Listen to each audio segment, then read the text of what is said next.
시편 31편 19절 말씀입니다. 자, 한 절 말씀이니까요. 우리 함께 읽겠습니다. 시작. 주를 두려워하는 자를 위하여 쌓아두신 은혜, 곧 주께 피하는 자를 위하여 인생 앞에 베푸신 은혜가 어찌 그리 큰지요. 아멘. 자, 다시 한번 읽을까요? 시작. 주를 두려워하는 자를 위하여 쌓아두신 은혜, 곧 주께 피하는 자를 위하여 인생 앞에 베푸신 은혜가 어찌 그리 큰지요. 아멘. 쌓아두신 은혜라는 제목으로 함께 말씀을 나누겠습니다. 신앙생활하면서 가장 많이 듣는 말 중에 하나가 은혜라는 말입니다. 은혜 받았습니다. 또 하나님의 은혜라는 그런 은혜라는 말을 우리가 참 많이 사용을 하는데요. 이 은혜라는 말, 특히 구약시대에서 이 은혜는 히브리어로 토브라고 하는데 여기에는 몇 가지 의미가 있습니다. 간략하게 한번 살펴볼게요. 자, 은혜는 첫 번째로 좋은 것을 의미해요. 자, 창세기 45장 20절입니다. 함께 읽습니다. 또 너희의 기구를 아끼지 말라. 온 애굽 땅에 좋은 것이 너희 것임이니라. 애굽 왕 바로가 요셉의 가족들이 애굽에 왔다는 소식을 들었어요. 그때 그들에게 애굽 땅에 좋은 것이 너희의 것이다 라고 말했는데 여기에서 좋은 것이 바로 토부, 은혜입니다. 자, 두 번째 의미는요, 물건 혹은 재산을 의미해요. 느헤미야 9장 25절 상반절입니다. 함께 읽습니다. 그들이 견고한 성읍과 기름진 땅을 점령하고 모든 아름다운 물건이 가득한 집과. 느헤미야는 이스라엘 백성들이 과거에 아름다운 물건이 가득한 집에 살고 있으면서도 하나님을 거역한 것에 대해서 회개를 촉구했어요. 그때 했던 말인데요. 여기에 아름다운 물건, 바로 이것이 토부, 은혜라는 뜻입니다. 자, 세 번째 의미는요, 번영인데요. 시편 128편 5절입니다. 함께 읽습니다. 여호와께서 시온에서 내게 복을 주실지어다. 너는 평생에 예루살렘의 번영을 보며. 하나님께서 복을 주신다고 말하면서 무엇을 본다고요? 예루살렘의 번영을 볼 것이다. 여기서 말하는 이 번영이 토부, 은혜입니다. 마지막 네 번째는요, 하나님의 선하심을 의미해요. 시편 25편 7절입니다. 함께 읽습니다. 여호와여, 내 젊은 시절의 죄와 허물을 기억하지 마시고 주의 인자하심을 따라 주께서 나를 기억하시되 주의 선하심으로 하옵소서. 아멘. 시인은 하나님을 선하신 분이라고 표현하고 있습니다. 그래서 주님의 선하심으로 하옵소서, 나를 기억해달라고 호소하고 있는데요. 이때 주의 선하심이라는 이 말이 토부, 즉 은혜입니다.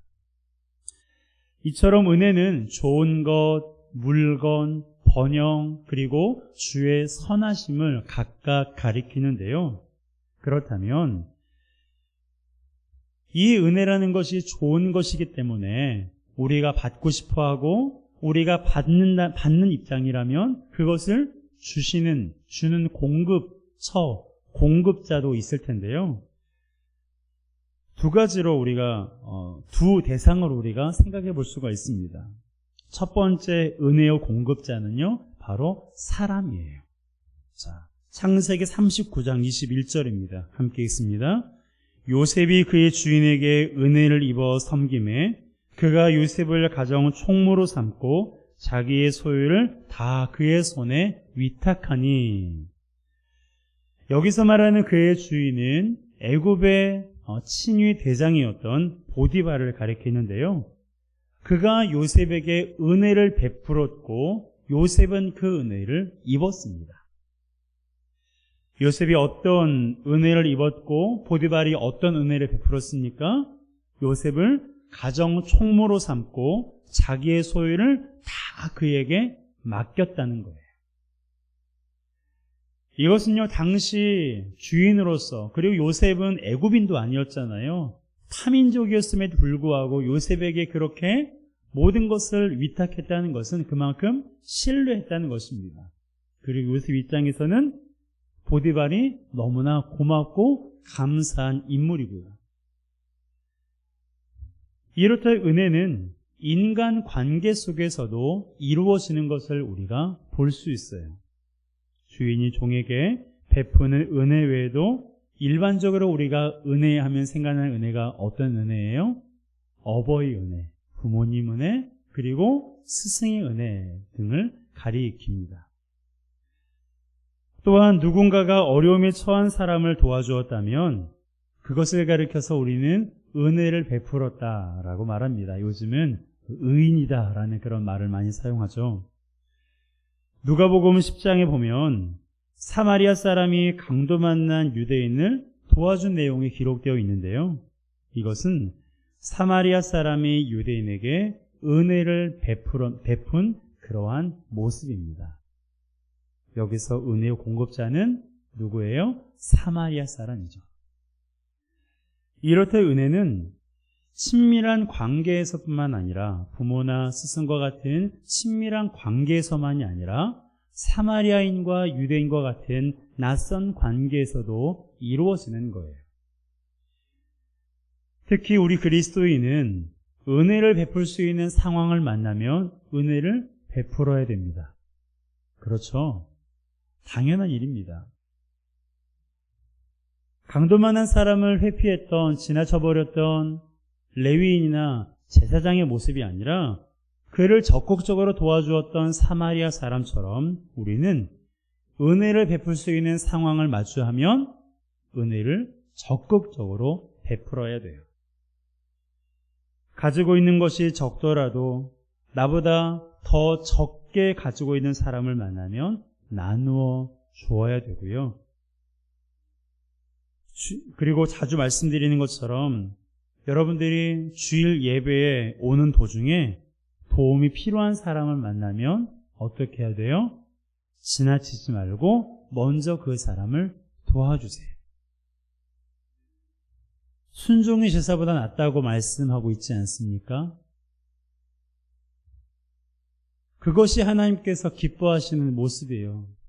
11시에 예배 시작하니까 저 사람은 누가 도와주겠지라고 지나치기보다 비록 예배 시간에 좀 늦더라도 혹은 예배를 내가 지키지 못할지라도 도와줄 사람이 없는 그런 상황 가운데 누군가를 마주하면 그 일이 해결될 때까지 우리는 그를 도와주고 은혜를 베풀어야 됩니다.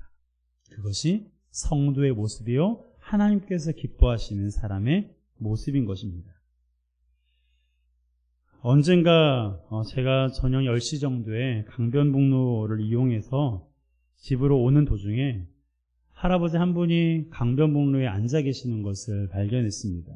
그래서 바로 경찰에 신고했는데 그래도 마음이 안심이 안 돼서 다시 삥 돌아서 그곳에 가봤는데 안 계시더라고요. 경찰에게 전화를 해보니까 이미 할아버지를 모시고 갔다고 말씀을 하셨는데 그런데도 제 안에 자꾸 한 가지 생각이 나는 거예요. 뭐냐면 할아버지를 발견한 순간 거기에 멈췄어야 됐는데 그렇지 않고 내가 너무 소극적으로 대처를 했구나라는 생각이 제 마음에 늘 들었습니다. 핑계할 수는 있어요. 그때 시속이 한 80, 90 됐거든요. 빠른 속도로 지나갔어요. 갑자기 멈추면 위험할 수도 있고 경찰이 나보다 더 잘 해줄 수가 있다라는 그런 생각도 있고 그래서 지나쳤는데 좀 더 적극적으로 했으면 얼마나 좋았을까라는 이런 아쉬움이 제 안에 남아 있었어요.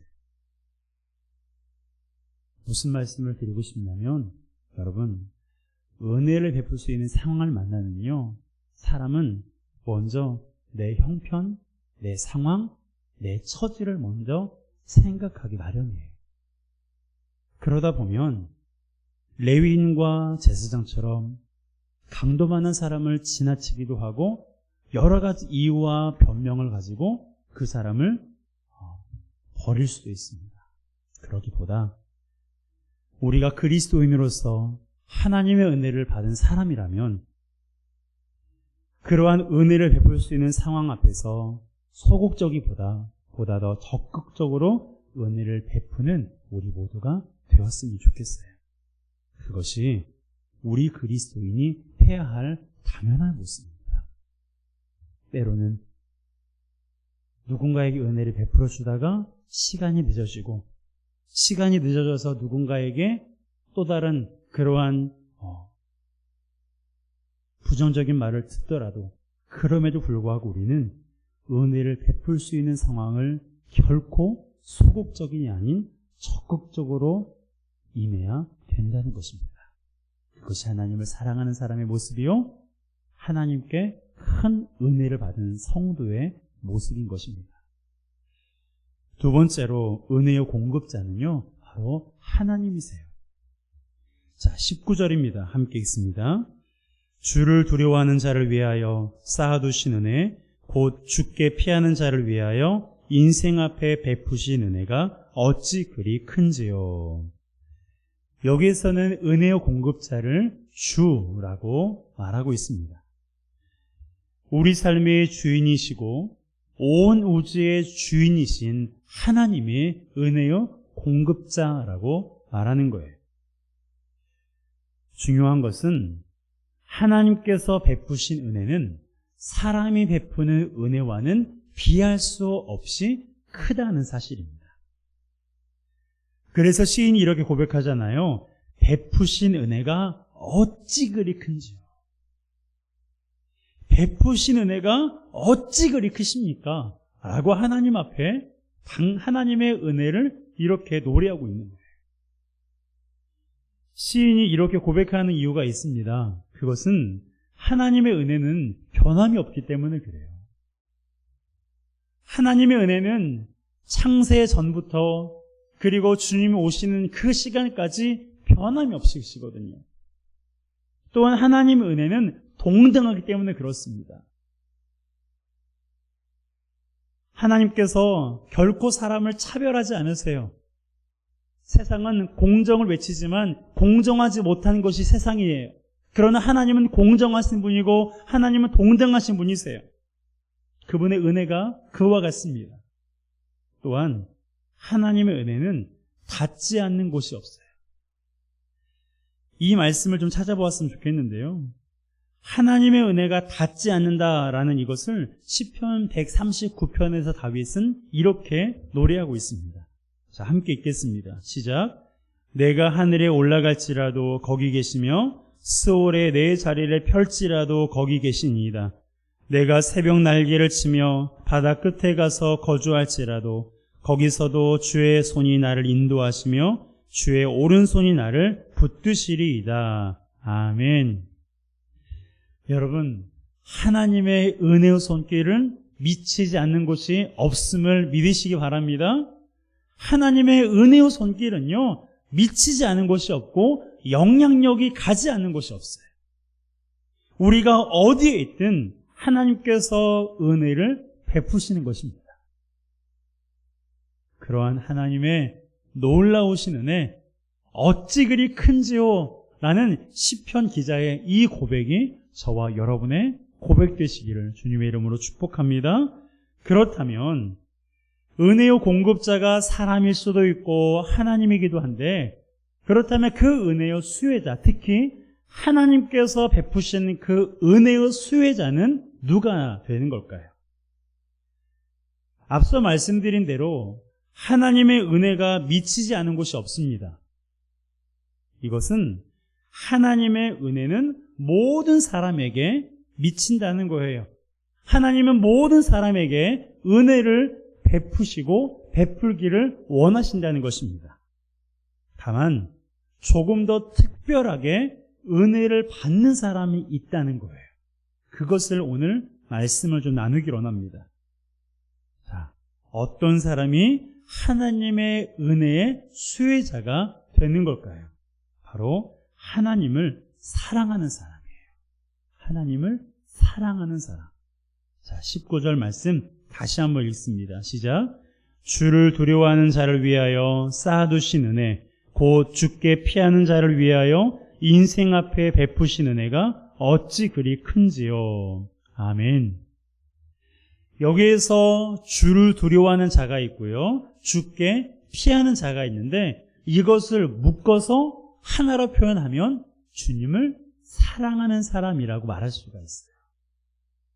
왜냐하면 주님을 사랑하는 사람이 주님을 두려워할 수 있거든요. 두렵다는 것은 공포의 존재가 아닌 경외, 즉 존경과 공경의 존재라는 뜻입니다. 주님을 사랑하는 사람이 주님을 경외할 수가 있거든요. 그리고 주님을 사랑하는 사람이 어려운 일이 있으면 주님께 피할 수가 있기 때문에 주를 두려워하는 자와 주께 피하는 자를 주를 사랑하는 사람이라고 말할 수가 있는 거예요. 여러분 생각해 보세요. 우리가 힘든 일을 만나면 여러분 어떻게 하십니까? 힘든 일을 만나면 무조건 그냥 자버리세요? 많은 분들이요, 힘든 일을 만나면 누군가에게 전화하고 싶어 해요. 말하고 싶어 해요. 어떤 마음이에요? 기대고 싶거든요. 기대고 싶은 마음이 있어요. 그런데 그때 누구에게 기댑니까, 여러분은? 그냥 지나가는 사람 아무나 붙잡고 막 하소연하십니까? 그런 분 안 계시잖아요. 내가 사랑하는 사람에게 전화를 해요. 엄마, 누구야? 누구 친구야? 누구 선생님? 여러분, 또한 나와 친밀한 관계에 있는 사람에게 하소연하지 않습니까? 왜 그래요? 그 사람이 내 마음을 알아줄 거라고 생각합니다. 내 마음을 몰라줄 거라고 생각하는 사람은요, 내가 아무리 힘들어도 그 사람에게 말하지 않아요. 하지만 내 마음을 알아줄 거라고 생각이 되면 그게 밤이건 낮이건 아침이건 새벽이건 전화를 해서 하소연을 해요. 얘기를 합니다. 아무도 내 편이 되어주지 않아도 그 사람은 내 편이 되어줄 거라고 생각하기 때문에 그렇게 하는 거예요. 여러분, 하나님도 마찬가지입니다. 하나님을 사랑하는 사람은 어려움에 처할 때 누구를 먼저 생각할까요? 하나님을 먼저 생각해요.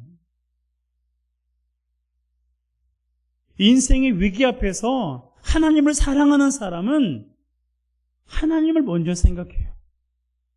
그래서 어떻게 합니까? 하나님께 피해요.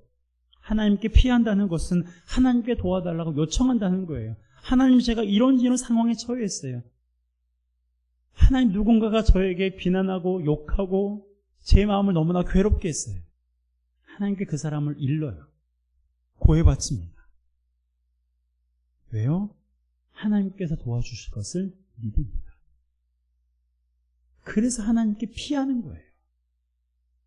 그러면 하나님께서 어떻게 하실까요? 하나님께서 은혜 베풀어 주세요. 그것은 네가 알아서 해. 하나님께서 그렇게 내치지 않으시고요, 그렇게 냉랭하게 대하지 않으시고요, 네가 그런 어려움이 있구나, 얼마나 힘들고 아프니, 얼마나 괴롭고 속상하니, 하나님께서 우리의 마음을 공감해 주시고 우리를 불쌍히 여겨주십니다. 놀라운 사실은 하나님께서 우리에게 은혜를 베푸시는데 그 은혜는요, 각 사람에게 베푸실 은혜가 있다는 거예요. 자, 우리 19절의 말씀을 다시 한번 읽겠습니다. 시작. 주를 두려워하는 자를 위하여 쌓아두신 은혜, 곧 주께 피하는 자를 위하여 인생 앞에 베푸신 은혜가 어찌 그리 큰지요. 여기에 은혜가 두 번 나오죠. 쌓아두신 은혜, 그리고 베푸신 은혜. 자, 이 은혜라는 말이 두 번 나오는데, 그런데 이 구절 중간에 어떤 단어가 등장해요? 곧이라는 단어가 등장해요. 이 곧이라는 말은 바꾸어 말하면 이란 뜻입니다. 그러니까 쌓아두신 은혜, 바꾸어 말하면 베푸신 은혜라는 뜻이에요. 쌓아두신 은혜와 베푸신 은혜가 같은 의미라는 거예요. 이것을 포로 해석하면 어떻습니까? 하나님께서 은혜를 쌓아두신 이유가 은혜를 베푸시기 위함이라는 사실이에요. 우리가 통장에다가 돈을 막 쌓아두는 거, 그런 것만이 아니라 쌓아두면 써야 되잖아요. 쓰기 위해서 쌓아두잖아요. 하나님도 마찬가지라는 거예요. 우리 각자를 위해서 은혜를 쌓아두시는데 그 은혜는 하나님께서 보시고 와, 많이 쌓였다, 자족하기 위해서, 그것을 자기 만족을 위해서가 아니라 그 은혜를 베푸시기 위해서 쌓아두신다는 거예요. 얼마큼 쌓아두실까요? 산더미처럼. 아니, 우주 끝까지 그 은혜를 하나님께서 채우시는 거예요. 누구를 위해서요? 여러분 한 분 한 분을 위해서 하나님의 은혜를 쌓아두신 것입니다. 여러분, 감사한 것은 쌓아두신 은혜는요, 각 사람의 이름으로 되어 있다는 거예요. 은행에서 적금을 만들 때 여러분 명의로 만드시잖아요. 그러면 그 계좌에 있는 돈은 누가 쓸 수 있는 거예요? 나만 쓸 수 있는 거예요. 내 배우자도 못 써요. 내 자식도 못 써요. 나만 쓸 수 있는 거예요. 여러분, 쌓아두신 은혜도 마찬가지입니다. 하나님은 저에게, 이성주 목사에게 베푸실 은혜를 이만큼 쌓아두셨어요. 그런데 그 은혜는 누구에게만 베푸실까요? 저에게만 베푸시는 거예요. 하나님께서 우리 육창시 장로님을 위해서 은혜를 이만큼 쌓아놓으셨어요. 그러면 그 은혜는 누구만을 위해서 베푸시는 거예요? 육장로님만을 위해서 베푸시는 거예요. 여러분, 개개인이 마찬가지입니다. 하나님께서 우리를 위해서 쌓아두신 은혜는요, 내 명의로 그 은혜의 계좌를 만들어 놓으신 거예요. 그래서 그 은혜는 다른 사람을 위해서 사용하지 않으십니다. 하나님께서 각 사람의 명의로 만들어 놓으신 그 은혜의 계좌는 바로 그 사람을 위해서만 하나님이 사용하시는 거예요. 그렇다면 어떻게 해야 돼요? 찾아서 써야죠. 그건 내 거니까. 하나님이 내 명의로 그 은혜의 그 계좌를 만들어 놓으셨으니까 그걸 우리가 찾아서 써야 되지 않겠습니까? 지금 내 삶이 은혜가 떨어져서 헥헥거리고 있는데, 여러분, 그 상태로 있었으면 안 되잖아요. 나를 위해서 쌓여진 은혜가 우주 끝까지 있으니까 여러분, 그것을 찾아서 써야 되지 않겠습니까? 그 은혜를 찾아서 써야 우리의 영과 육이 사는 거예요. 은혜가 뭐라고 말씀드렸어요? 좋은 것, 물건, 번영, 하나님의 선하심이 은혜예요. 이러한 것들이 여러분을 위해서 하나님이 쌓아두신 거예요. 내 인생에 좋은 것이 없어요. 저는 가진 물건이 없어요. 제 삶은 번영하지도 않아요. 하나님의 선하심도 느끼지 못하겠어요. 라고 생각하신 그런 생각들이 드는 것은요, 하나님의 은혜를 쓸 때가 왔다라는 뜻이에요. 하나님의 은혜가 지금 나에게 필요하구나 라는 의미입니다. 그러므로 없다고 낙심하지 마시고요, 떨어졌다고 좌절하지 말고 우리 한 사람 한 사람을 위해서 쌓아두신 하나님의 은혜를 다 찾아서 사용하는 저와 여러분 되시기를 주님의 이름으로 축복합니다. 하나님이 우리의 생명을 부르시기 전까지 다 사용하셔야 돼요. 그분의 완전한 나라에 가면 그 자체가 은혜이기 때문에 여러분, 하나님께서 우리로 하여금 이 땅에서 베풀어 주시고자 하시는 그 쌓아두신 은혜, 그 쌓아두신 은혜를 여러분 은행 계좌에다가 넣어놓고, 지금 나는 밥도 못 먹고 있는데, 그런 모습이 아니라 찾아서 내가 맛있는 음식을 먹어야 되는 것처럼, 내 몸이, 내 마음이 건강해지는 것처럼 내 삶에 은혜가 떨어졌다고 생각이 들면 그 은혜를 찾아서 써서 하나님의 풍성한 은혜를 받는 받아들이는 저와 여러분 되시기를 주님의 이름으로 축복합니다. 중요한 것. 그러면 어떻게 해야 그 은혜를 받을 수 있을까요? 간단해요. 따라합시다. 사모하면 됩니다. 하나님의 은혜를 받는 방법은요, 사모해야 돼요. 복잡하지 않아요. 하나님, 내가 주님의 은혜를 기다립니다. 하나님, 내 삶에 하나님의 은혜가 필요합니다. 하나님, 우리 가정 가운데 하나님의 은혜가 너무나 필요해요. 하나님, 은혜를 베풀어 주세요 라고 하나님 앞에 구하면 하나님께서 그 은혜를 나만을 위해서 쌓아두신 나를 위한 그 은혜를 우리에게 베풀어 주시는 거예요. 여러분, 이 한 주간 특히 다니엘 기도회를 통해서 하나님의 은혜를 사모하시길 바랍니다. 기도 성벽 쌓기를 통해서 하나님의 은혜를 사모하는 우리 모두가 되시길 바랍니다. 하나님은 사모하는 영혼을 만족시켜 주세요. 은혜를 달라고 하는데 은혜를 주시지 않는 경우가 하나도 없습니다. 우리 부모님들, 엄마 배고파, 아빠 배고파라고 내 자녀가 말하는데 굶으라고 내버려두는 부모가 어디 있겠어요? 먹을 것이 없으면 뭐라도 팔아서라도 사서 주고 싶은 것이 바로 부모의 심정이듯이 우리 하나님께서 우리가 은혜에 갈급하다고 하는데, 지금 내 삶 가운데 은혜가 필요하다고 하는데 하나님께서 은혜를 주시지 않겠습니까? 여러분, 하나님의 은혜를 사모하여 그 은혜를 누리시는 우리 모두가 되시기를 주님의 이름으로 축복합니다. 그 쌓아두신 은혜는 누구를 위해서 쌓아두셨다고요? 여러분을 위해서, 나를 위해서, 나 한 사람 한 사람을 위한 은혜의 계좌가 있다는 것을 잊지 마세요. 그 은혜의 계좌는 여러분 명의로 되어 있어요. 여러분만을 위해서, 나를 위해서 하나님이 쌓아두신 은혜가 너무나 많습니다. 그 은혜, 이 땅에 사는 동안 다 찾아서, 다 받아서 풍성한 하나님의 은혜 가운데 살아가서, 그래서 좋은 것, 물건, 번영, 하나님의 선하심, 이러한 것이 우리 삶 가운데 충만하시기를 주님의 이름으로 축복합니다.